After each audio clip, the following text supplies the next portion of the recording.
Hey everyone, welcome back to Immediate Movie Reactions, and here I am at the theater, finally, after so long. It feels like, actually I think The Marvels was the last one, and here I am with another superhero film, Aquaman and the Lost Kingdom. So what did I think? Check it out.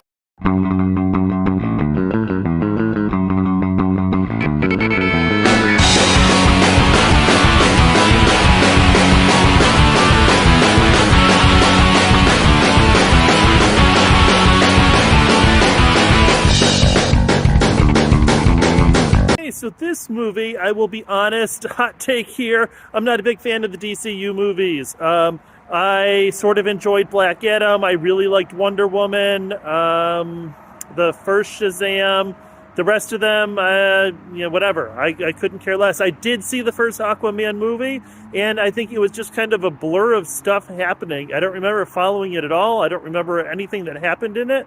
I was shocked as I was on my way to the theater with my kids who were trying to figure out what had happened in the first movie, and they were like, oh, it's Black Manta. And I said, no, it can't be Black Manta because he's the bad guy in this movie. But it was Black Manta, and it was fighting for the kingdom. And here we are again. He's not really fighting for the kingdom, but he is fighting for Black Manta. I guess it's cool that they brought it back.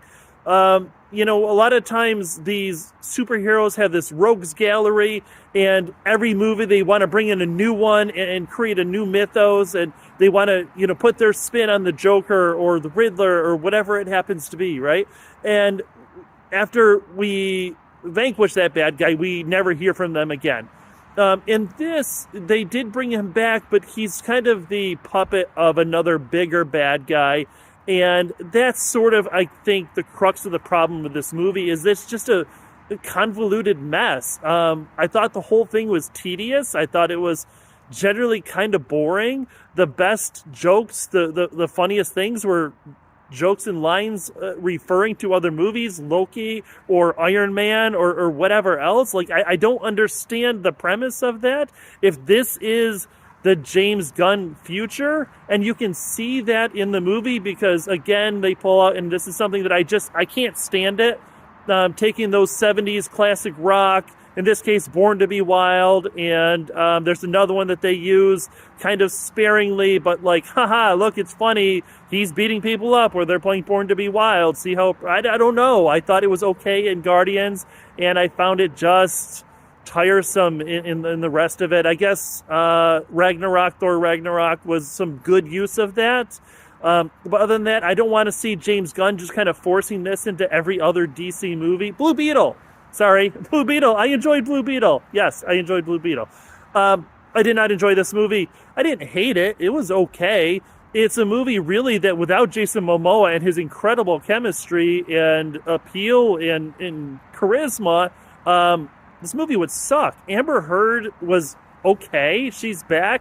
She's got between 4 and 7 lines maybe in the movie. There's a baby in it, and there's some jokes about a baby at the beginning. Oh, he pees in Aquaman's mouth. Oh, God, he does it again. But then after that, the baby is really just a plot device because, as I said, Manta's back. He's got now a black trident, and that makes him more powerful for some reason, and he can resurrect all these ancient machines. And Randall Park is a scientist. And by the way, Hollywood, there are more Asian actors besides Randall Park and Awkwafina. Like, why do they have to be in everything? They're fine. I really enjoy Randall Park. I'm kind of coming around to Awkwafina. But Jesus, there are so many other actors that could play these roles. And Randall Park, hey, you're already in Ant-Man, right? You're already in the MCU. Get your money, dude. But we don't need him in the DCEU. So anyway, I'm digressing. He's a scientist, and he's working with Black Manta, and they are trying to build a device that's going to destroy the world, because not only is this a movie about fatherhood and brotherhood and overcoming ancient evils, and also saving the planet, because there are a lot of environmental messages in this, which, obviously these are things we need to talk about, but God, it doesn't need to be part of this as well. Like, they needed to pick 1 or 2 things and just go with that.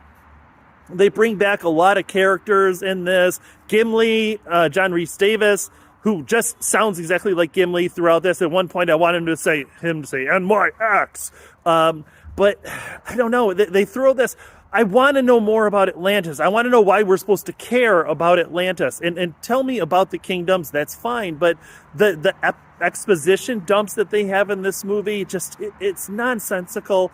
And I don't know. It was really frustrating when you have a movie that's going to be underwater for 50% of it, and then those underwater scenes are so murky and blurry and just hard to follow.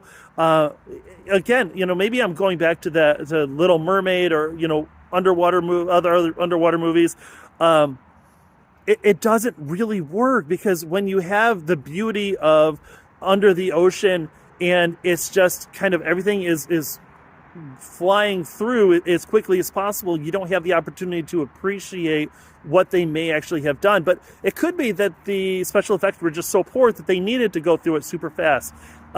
Just like I'm kind of going here. So anyways, Black Manta is got this black trident and he wants to kill Aquaman, but kind of not, because he doesn't ever really go after Aquaman at all. Aquaman keeps coming to him.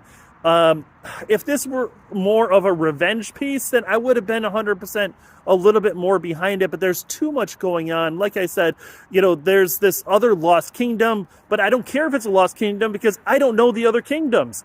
Black Panther was one of the reasons it was so successful was not just the likability of the characters and building of that family that we knew and understood. It's the tribes around them, right? We knew M'Baku and we knew the rhinoceros, who's the people's name I don't remember right now, right? But we got to know them. They each had their own identity. And here it's just like, oh, look, there's a crustacean person. Oh, and here's a cephalopod, and here's a this, and here's a that. And they don't explain all of these sort of alien creatures and how they could possibly exist with nobody ever see them. I know we've only explored, less than 10% of the ocean's surface, but we've explored enough that we would have come across these people or any skeletons, any exoskeletons, anything. It's frustrating. Very, very frustrating. There's so much in this movie. At the end, we're walking out and my kid said to me, he's like, the best part of this movie was turning and watching you going, what the fuck? Because so much of it, again, doesn't make sense. Manta is trying to bring back the Lost Kingdom because he's been possessed by this trident, but then Randall Park also gets possessed, and I think his name is Orm. I don't remember the actor's name right now, but Aquaman's brother also sort of gets possessed because you just got to touch it, and then it's like the Ring of Power, and Sauron is there, and stupid-looking, like, Power Ranger-type bad guys who are just there to die. Like, there's no real threat from anything at any point. And the actual end of this movie is so anticlimactic and so easy. The baby is brought in as basically just this Doofenshmirtz-esque self-destruct system. I think I said that earlier. 0 point to it. I don't really quite understand what exactly they were trying to do. I don't understand how this is the focus. This is the new DCEU. Maybe this was made before, obviously this was in production before Gunn was in there, but come on, we needed this to be toned down. We needed it to be focused. I don't think this was a great movie. See it, stream it, or skip it. I would say skip it. Wow, I didn't quite mean that. I was going to say stream it, but no, skip it, because I don't see the point. I don't see the worth. I think that there are better movies out there. God damn it, it pisses me off. I think Marvel's was a much better movie. With all the problems that movie had, it was more enjoyable than this. I didn't like it. So anyway, there it is. If you have to, then stream it when it comes to Max or whatever, but otherwise, go ahead and skip this movie. And we were going to go see another one, but now I don't even want to be at the theater anymore. So I think we're going to wait. Iron Claw is coming up. Migration, we're kind of want to see. So I guess we'll see what happens, and I will see you all after the next movie. Please like, share, subscribe, do all that stuff. I appreciate you all, and I'll see you after the next movie.